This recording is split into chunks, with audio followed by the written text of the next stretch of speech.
കാട്ടിലെ കൂട്ടുകാർ. കപ്പ മോഷ്ടിച്ചിട്ടില്ലെന്ന് മൂഷിക പ്രസിഡന്റ് ശ്രീ ചൂണ്ടൻ. പുളിക്കൊമ്പ് പഞ്ചായത്തിൽ 2 മരങ്ങൾ കൂടി വെട്ടേറ്റു മരിച്ചു. പുളിക്കൊമ്പ് പഞ്ചായത്തിൽ 2 മരങ്ങൾ കൂടി വെട്ടേറ്റു മരിച്ചു. അതോടെ പഞ്ചായത്തിൽ വെട്ടേറ്റു മരിച്ചത് ആകെ 102 മരങ്ങൾ. ജില്ലാതലത്തിൽ 160ഉം സംസ്ഥാന തലത്തിൽ 370ഉം മരങ്ങൾ വെട്ടേറ്റു മരിച്ചതായി കണക്കുകൾ സൂചിപ്പിക്കുന്നു.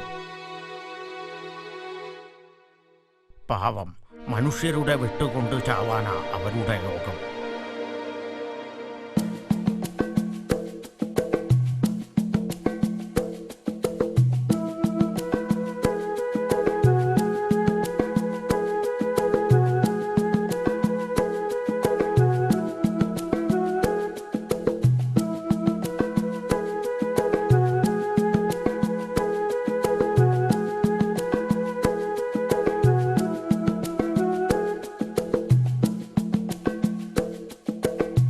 നിക്കൂ കൂട്ടുകാരെ, ഇതാണ് മുയച്ചന്റെ താവളം.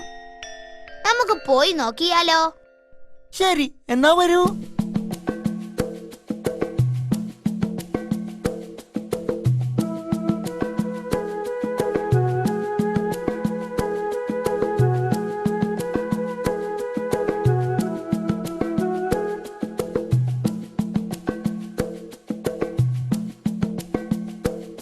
എന്താ മുയലച്ച, സുഖം തന്നെയല്ലേ? അല്ല, ആരാ ഇത്? കുറുക്കച്ചനോ? കൂടെ 2 പേർ കൂടിയുണ്ടല്ലോ.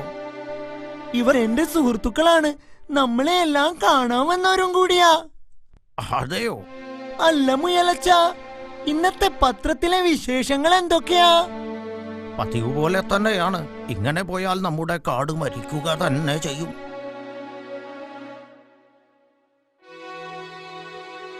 പുളിക്കൊമ്പ് പഞ്ചായത്തിൽ 2 മരങ്ങൾ കൂടി വെട്ടേറ്റു മരിച്ചു. കുറുക്കച്ച, എവിടെയാണ് ഈ പുളിക്കൊമ്പ് പഞ്ചായത്ത്? നമുക്ക് അവിടെ ഒന്ന് പോയി നോക്കിയാലോ? ശരി, എന്നാൽ ഞാനുമുണ്ട്. നമുക്ക് ഒരുമിച്ച് പോകാം.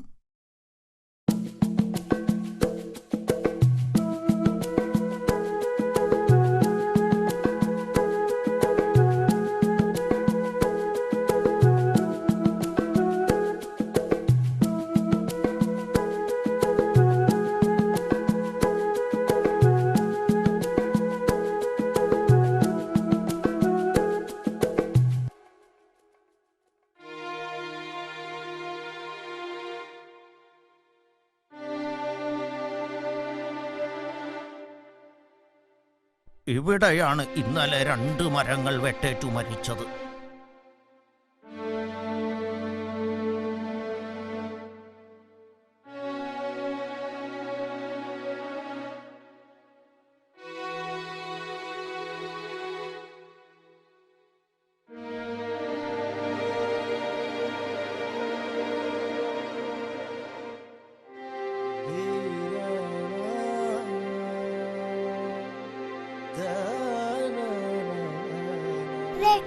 മരിക്കുകയോ? ആരാ വെട്ടിയത്? മനുഷ്യർ തന്നെ, അല്ലാതെ ആരാ? കുറുക്കച്ച, മനുഷ്യർക്കിടയിൽ അങ്ങനെ ചിലരുണ്ടായിപ്പോയി. മരങ്ങൾക്ക് ജീവനുണ്ടോ? വെട്ടുമ്പോൾ അവർക്ക് വേദനിക്കുമോ? ശരിയാണല്ലോ കുറുക്കച്ച, മരങ്ങൾക്ക് ജീവനുണ്ടോ? മരങ്ങൾക്ക് ജീവനുണ്ട്. അവർ നമ്മെ പോലെ തിന്നുകയും കുടിക്കുകയും ചെയ്യുന്നു. നമ്മൾ വളരുന്നത് പോലെ അവരും വളരുന്നു.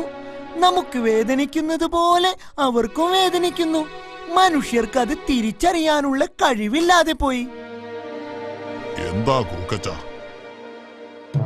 കുട്ടികളുമായിട്ട് എങ്ങോട്ടാ പോകുന്നത്? ഇവർ കാടു കാണാൻ വന്നോരാ. ആനച്ചേട്ടൻ എന്താ ഞങ്ങളെ കണ്ടിട്ട് പേടിക്കാത്തത് കുറുക്കച്ച? ഞങ്ങളെക്കാളേറെ മനുഷ്യരെ കുറിച്ച് അറിയുന്നത് ഇങ്ങേർക്കാ. ഇടയ്ക്കിടയ്ക്ക് നാട്ടിൽ പോയി വരുന്ന ആളാ. കുട്ടികളുടെ മനസ്സ് വളരെ നല്ല മനസ്സാണെന്ന് ആനച്ചേട്ടൻ എപ്പോഴും ഞങ്ങളോട് പറയാറുണ്ട്.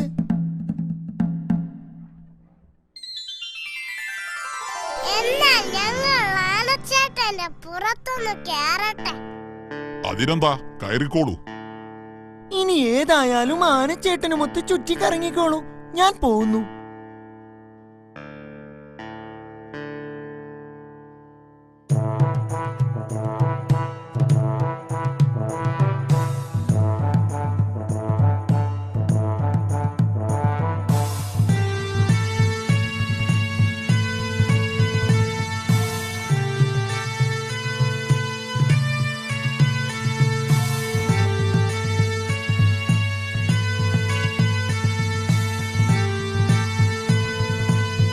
ആനച്ചേട്ടന്റെ പേരെന്താ? കുട്ടൻ. ഞങ്ങൾ കുട്ടേട്ടൻ എന്ന് വിളിക്കട്ടെ? അതിനെന്താ, വിളിച്ചോളൂ. കുട്ടേട്ടന്റെ വീട് എവിടെയാ? എന്റെ വീട് മുള്ളൻകാടിനടുത്താണ്. കുട്ടേട്ടന്റെ വീട്ടിൽ ആരൊക്കെ ഉണ്ട്? എന്റെ വീട്ടിൽ ഭാര്യയും 2 കുട്ടികളുമുണ്ട്. അവരെല്ലാം എന്താ ചെയ്യുന്നത്? കുട്ടികൾ പഠിക്കുകയാണ്. ഒരാൾ 3ലും മറ്റേയാൾ 1ലുമാണ് പഠിക്കുന്നത്. ഹായ്, ഉഷ. കുട്ടേട്ടാ, നമുക്കൊന്ന് പുഴയിൽ മുങ്ങി നോക്കിയാലോ? ആ പുഴയിൽ ഇറങ്ങിയാൽ രോഗങ്ങൾ പിടിപെടും. രോഗമോ? എങ്ങനെ? ദാ അത് കണ്ടോ, നഗരത്തിലെ ഒരു വലിയ ഫാക്ടറിയാണത്. അവിടെ നിന്നുള്ള മാലിന്യങ്ങളാണ് ഇതിലേക്ക് ഒഴുകിയെത്തുന്നത്. ഈ പുഴയിൽ ഇറങ്ങിയവരും ഇതിൽ നിന്ന് വെള്ളം കുടിച്ചവരും ഇന്ന് രോഗങ്ങളാൽ കഷ്ടപ്പെടുകയാണ്.